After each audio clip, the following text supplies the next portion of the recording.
Elkarrizketa izango dugu aurrerantzean Durangoko alkatearekin, Mireia Elkoro Iriberekin, hilean behin egiten dugu mota honetako elkarrizketa. Batez be jakiteko herriko proiektuak, zeintzuk diren, nobedadeak ote dauden, eta jarraipen bate egiteko. Eta gaurko honetan bera dugu gure estudiotan. Mireia, egunon. Egunon Idoia eta egunon guztioi. Izango dugu tartea hitz egiteko, pero si te parece hablamos de un proyecto que se ha presentado ya, el proyecto de inicio de las obras de ampliación de la red de vías ciclistas del municipio. Se anunció en una rueda de prensa con los medios de comunicación locales, aunque todo dependía, este inicio de este proyecto, de las inclemencias del tiempo. Cuéntanos. Bueno, pues la verdad es que estamos teniendo suerte con el tiempo y hemos podido empezar ya con esas obras, ¿no?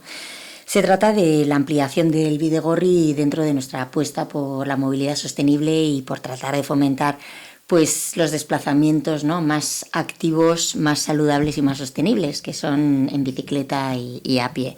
En este caso lo que hacemos es ampliar nuestra red de bidegorris, que hasta el momento tenía 14,5 kilómetros, y ahora lo vamos a ampliar en otros 18 kilómetros más, lo cual nos pone ya en una red de 32 kilómetros, que ya, pues yo creo que está bastante bien. En realidad lo que es las actuaciones que vamos a llevar a cabo, digamos que podemos englobarlas en tres grupos diferentes. Por una parte está la adecuación de calles céntricas, donde lo que vamos a hacer es, vamos a preparar esas calles, transformarlas para priorizar el uso de la bicicleta, compatibilizándolo, es decir, van a convivir bicicletas y vehículos. Por otra parte, vamos a mejorar la señalización, sobre todo en puntos críticos, para eliminar algún punto negro que tenemos detectado, ¿no?, en la calle Montorretas, en el cruce con Ramón Rubial, que que hemos visto que ahí sí que hay peligro y lo queremos mejorar. Y también una actuación importante que es la transformación de la calle Tabiravide, porque ahí el Bidegorri es muy estrechito, además en sentido contrario a los coches, a los vehículos, lo cual generaba situaciones de bastante peligro. Eso lo queremos cambiar también, y en total se trata de unas obras que suman un importe de 265.000 euros más IVA, y que van a suponer un paso importante en esa apuesta por la bicicleta, a la que después vamos a sumar otro tipo de iniciativas, ¿no?, como por ejemplo el aparcamiento seguro, que vamos a colocar en la zona de San Agustín Alde, y que que va a ser también un punto más para animarnos a coger la bicicleta en nuestros desplazamientos, sobre todo en días como el de hoy, que hace un día estupendo para movernos en bicicleta. El estacionamiento, el aparcamiento seguro está previsto para 2025, para comienzos. Sí, nos gustaría que a inicios de 2025 pueda estar ya todo preparado. Para ello, estamos con la ordenanza que es necesaria para regular ese uso. Ahora mismo se está construyendo el aparcamiento para poder colocar, y esperamos que a principios del 2025 lo podamos poner también en marcha. Con respecto a ese inicio de las obras de ampliación de la red de bicicletas, ¿cuáles son los plazos estimados, aproximados? El plazo de ejecución es de 8 meses, así que un poquito de paciencia a todos los y las duranguesas, puesto que verán de alguna manera algunos inconvenientes, ¿no?, a la hora de desplazarse, porque como decía, vamos a preparar esas calles, ese trazado, ¿no?, de manera que en algunos momentos verán que se están pintando la calzada, etcétera. Un poquito de paciencia. Siempre las obras generan un poco de molestia, pero hay que pensar que después es para bien de todos y todas. 32 kilómetros, y me imagino que en esa línea de ampliar, de seguir ampliando, ¿no? Sí, queremos seguir ampliando y sobre todo facilitando, ¿no?, el uso de la bicicleta, y animando. No solo se trata de preparar la infraestructura, ¿no?, Se trata también, como decía, pues de colocar aparcabicis, pues de fomentar el uso de la bicicleta también de otra manera, ¿no? Haciendo mucha pedagogía. Yo creo que eso es importante también, porque es verdad que muchas veces vemos que el uso de la bicicleta no siempre es el correcto, ¿no? Vemos bicicletas por las aceras a mucha velocidad, que eso no se puede hacer.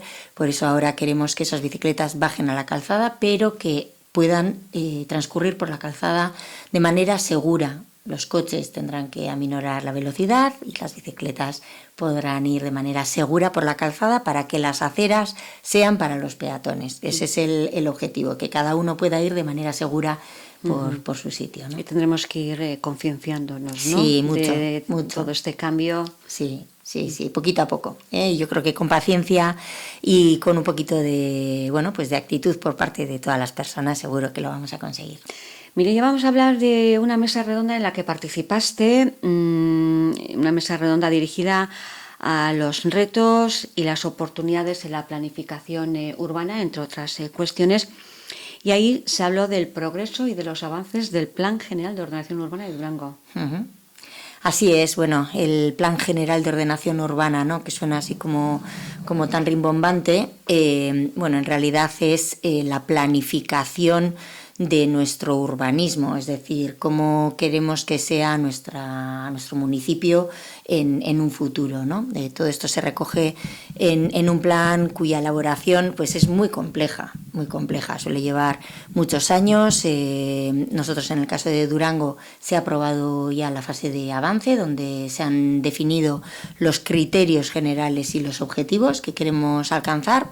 Y ahora, pues se está redactando lo que es el documento para la aprobación inicial, que nos gustaría que fuera, pues que pudiéramos aprobarlo en el primer semestre de 2025. Ese es el objetivo que nos planteamos, sabiendo que es un objetivo ambicioso, porque, como digo, es muy complejo y además es ese tipo de cosas que considero que es muy importante que se hagan con el mayor consenso posible.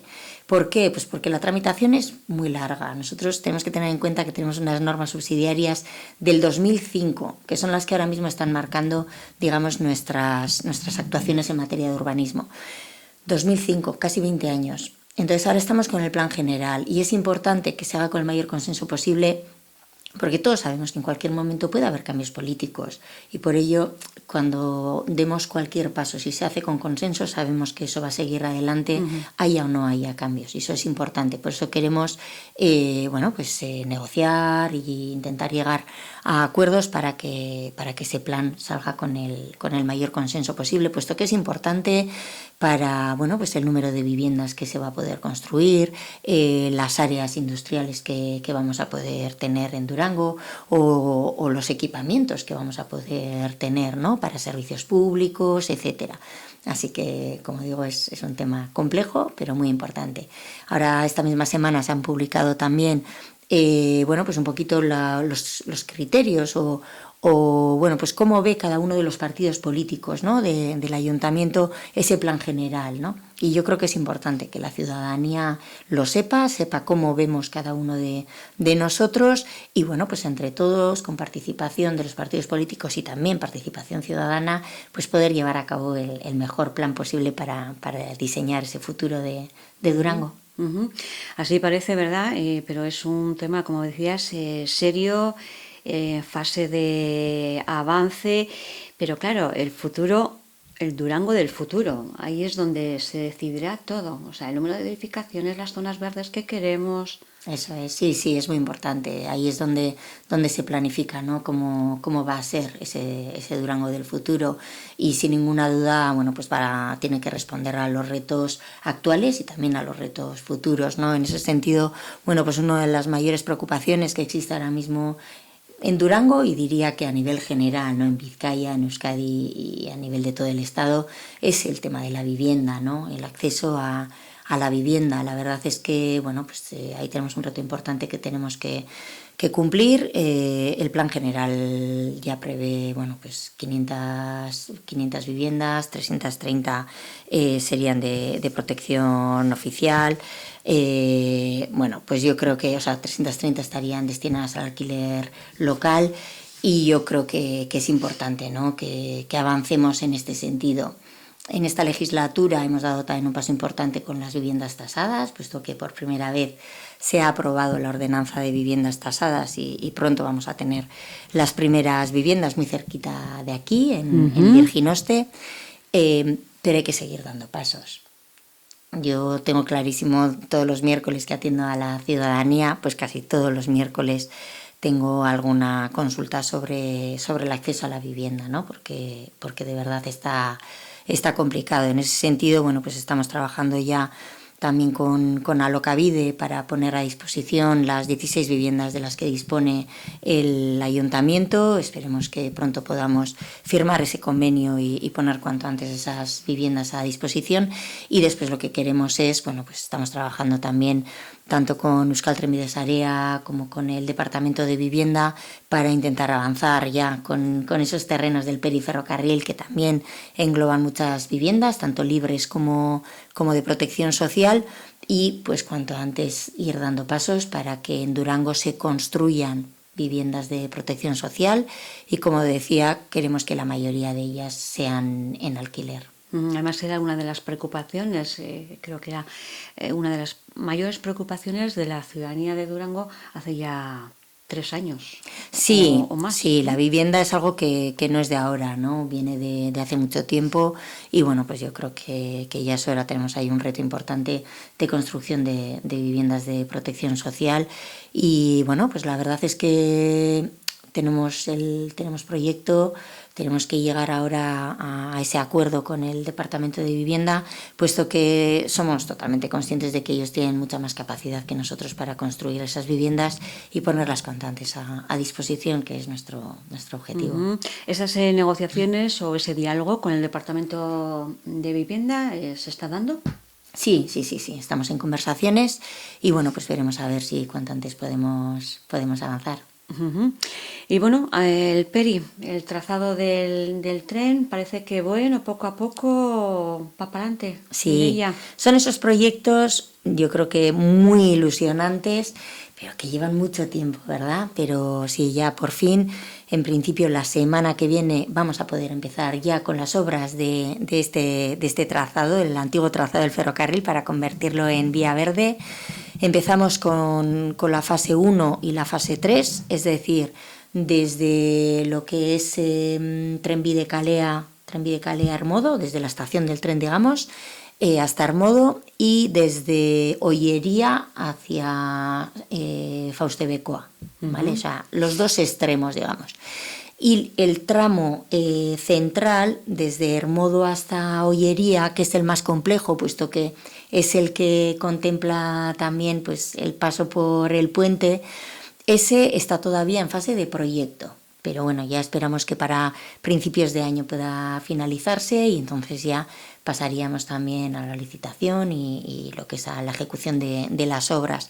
Y sin duda alguna va a ser un hito en Durango, porque ya son muchos años desde que se soterró el tren, ¿no? Algunos ya casi se nos olvida, ¿no?, cuando se bajaban las barreras del tren, pero es verdad que eso, bueno, pues ha estado ahí.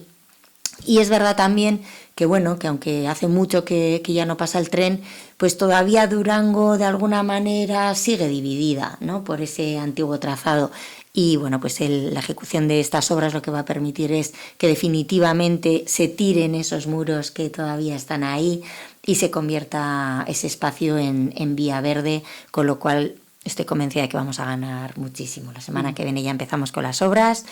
Nuevamente pedir paciencia a la ciudadanía, pero bueno, que va a ser sin duda alguna un hito importante que yo estoy segura de que la mayoría de durangueses y duranguesas estamos deseando de ver. ¿Una vía verde sería una vía de paseo para andar en bicicleta? Sí, solamente peatones a pie y en bicicleta, sí. Y en bicicleta. Bien, y bueno, comienza la fase 1 y 3, vale. Es. Y bueno, en cuanto a la duración de las obras... Bueno, se estima en unos 4 meses la ejecución de las obras. Son obras sencillas y bueno, pues en unos 4 meses aproximadamente podrá estar finalizado. y después ya, pues seguido casi, empezar con la fase 2, que como digo es la más compleja, pero que ya con la culminación de todo el trazado de la vía verde, ¿no? Bueno, pues vamos a ver Durango unida por fin bueno, pues en toda su globalidad, ¿no? Todo ese centro que yo creo que bueno, pues que va a ser un gran cambio para nosotros. Mireia, ¿y la cuantía económica? Pues la cuantía económica de esta primera y tercera fase es de 119.000 euros.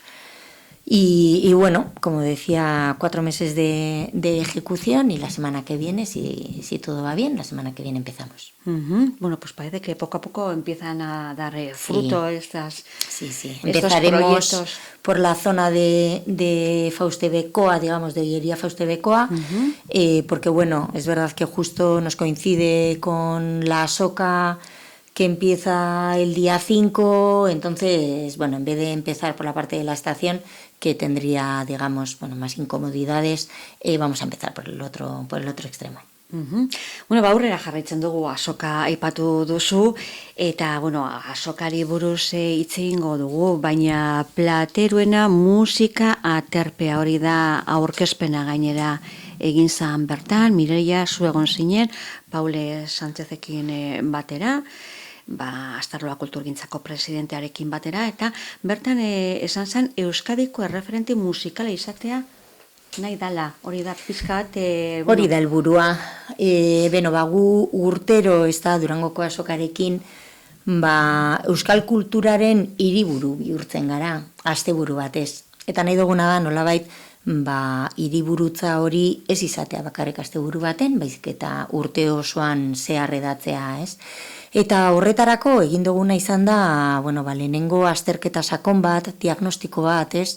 Ikusteko, bueno, nun geneukan, ez? Gure aukerarik onena, Bizkaiko Foru Aldundiarekin batera lan egin dugu, enpresa aditu bat kontratatu genuen, ikusteko benetan, kultura arloan nun zeuden, nolabait utxuneak, ez?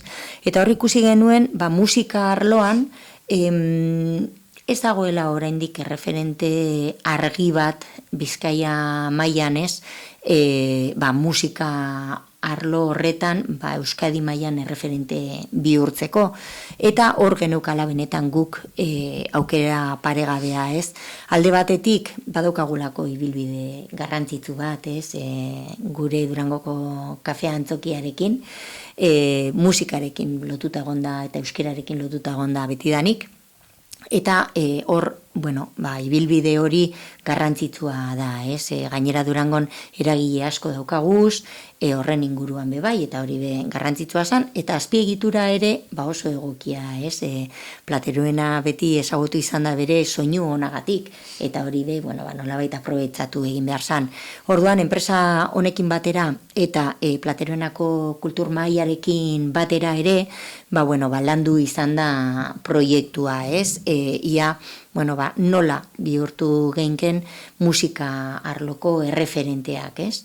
Eta horrela, egin duguna da landu proiektu bat, eduki proiektu bat, nun, ikusten da zertan ibiliko garen, ez? Hurrengoko urteetan. Eta zertan ibiliko gara, batez be, hiru arlotan, ez? Alde batetik formakuntza espezifikoa musika munduan, beste alde batetik sorkuntza, eta sorkuntza horretan, entzegu gelekin lan egingo dugu, eta erresidentzietarako gunea egongo da.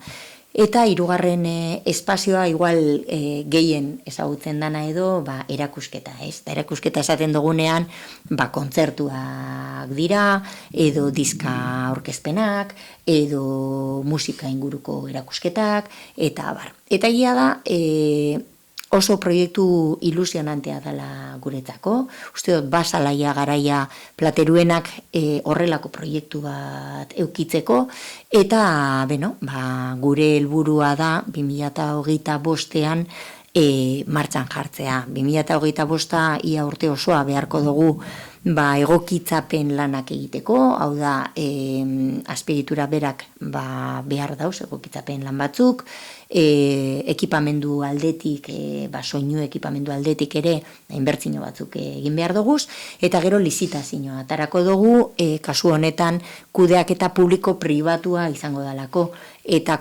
kudeaketa publiko-pribatuaz hitz egiten dodanean, zertaz ari gara, batzutan esaten da errez, baina gero igual ez da hain errez ulertzen.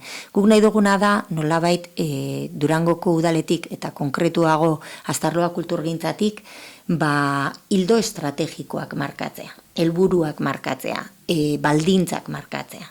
Hau da, zenolako ekitaldiak egingo diren, zenolako kudeaketa egingo den, zenbat kontzertu egongo diren, zelako presentzia eduki behar duen euskerak, zelako presentzia eduki behar duten emakumeak, hori dana markatuko da arlo publikotik, guk markatuko dugu Astarloa kulturgintzatik. Baina gero horren ejekuzio profesionala izan behar da. Nahi baldin badugu benetan proiektu arrakastatsua izatea, oso garrantzitsua da gero ejekuzioan profesionalak izatea eta adituak izatea. Eta horregatik egingo dana da lizitaziora atera eta enpresa batek kudeatu egingo dau. Eta ziur nau, Durango asko irabaziko dauela proiektu honegaz, ze jente asko erakarriko dau, kontzertuetara, gabiz esaten, urtean 100 ekitaldi baino gehiago eukiko dugu zala.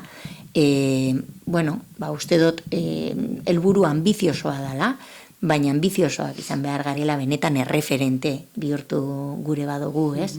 Eta uste dut oso ondo diseinatutako proiektua dela, orain, tokatzen zaiguna da, pausu guztiak ondo ematea, hau martxan jarri alizateko.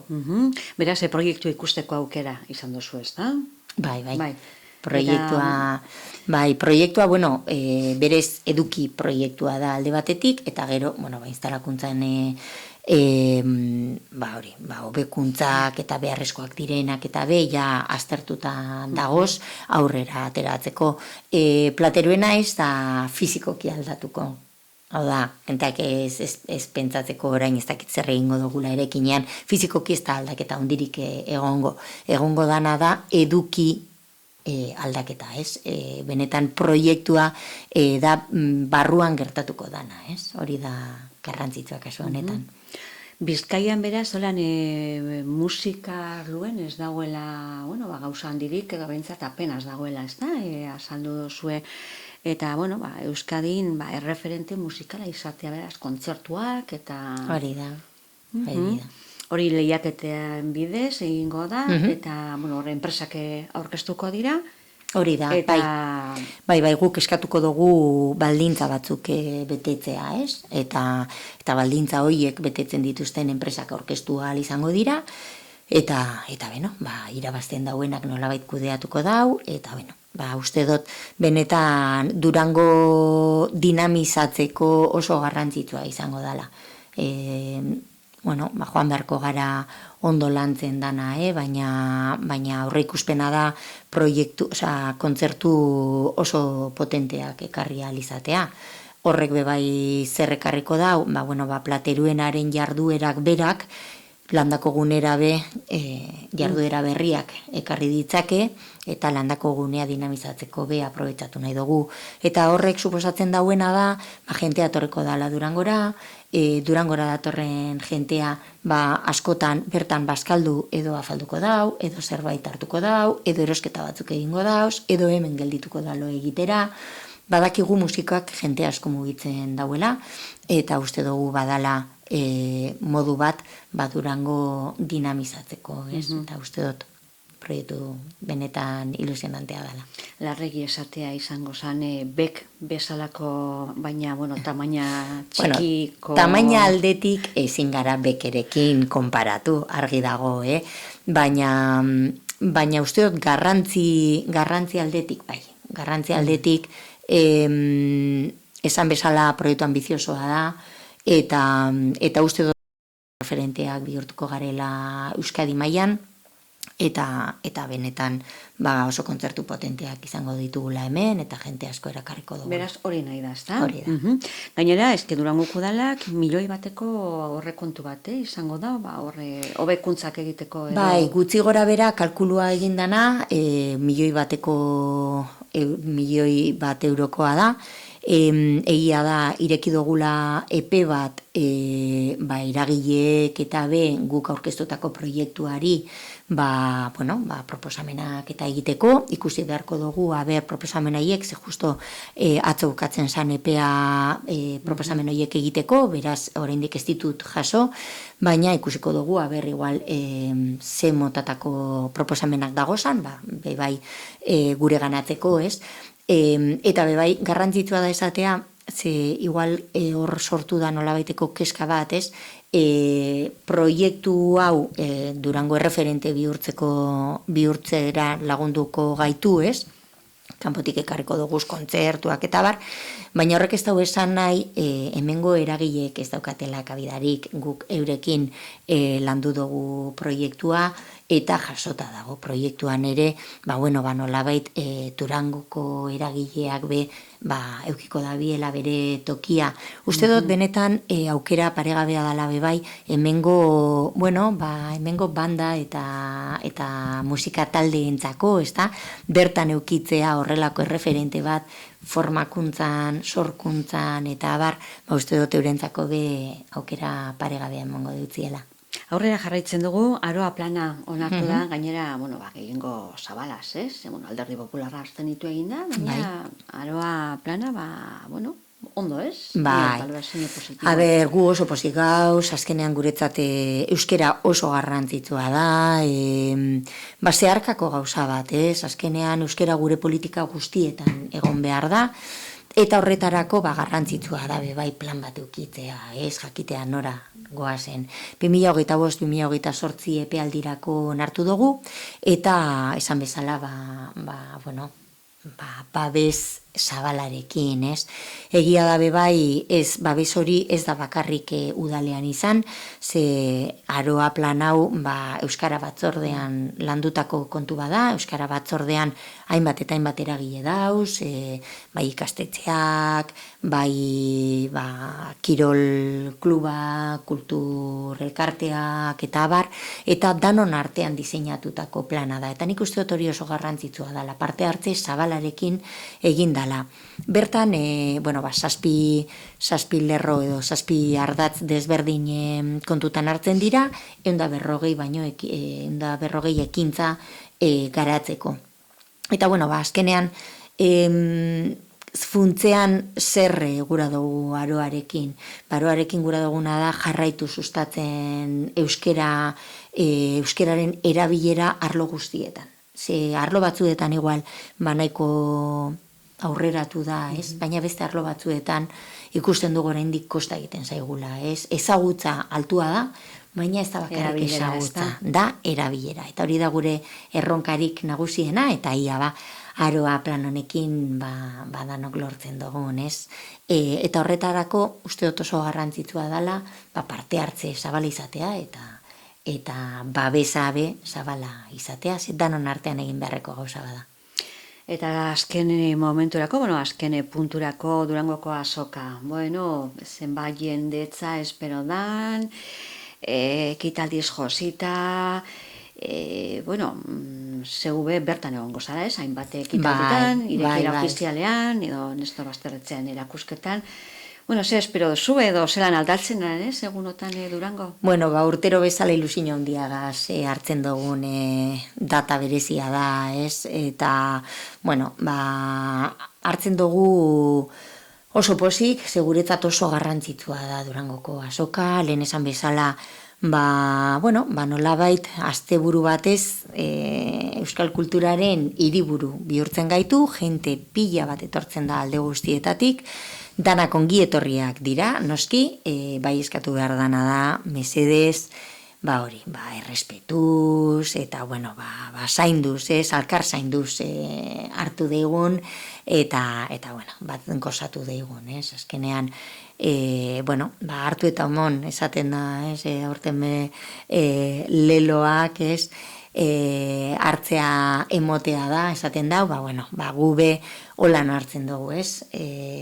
Hartzen dugu asko Durangoko azokarekin urtero, eta emoten dugu bai asko, eta emoten dugunean ez da bakarrik udala, ez? Durangarrok da, hau da, guretzat oso posgarria da Durangoko azoka, baina bai, badekoz bere komplikazioak, ez?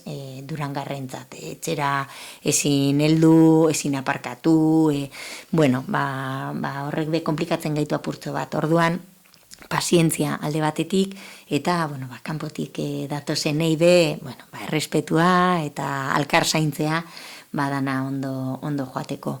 Eta egun hauetan, agenda, ekintzez josita daukagu, ez? 1000 gauza dagoz, disfrutatzeko moduan, bostean hasten gara, bostean goizetik goiz Artisau azoka inauguratuko dugu. Hori joan esaten Artisau azoka bai, Merkatu plazan izango da. Merkatu plazan izango da, urtero lez, eta hori da izango da lehenengoko inauguratuko duguna, gero eskultoren elkarteak bere nolabaiteko azoka edo erakusketa antolatu da, hori ondoren inauguratuko dugu, eta arratsaldeko 7:00 emango dotzagu irekiera ofiziala Durangoko azokari, eta esan bezala ekintzaz josita dago, beraz jente guztiari disfrutatzea disfrutatzera gonbidatzen doguz.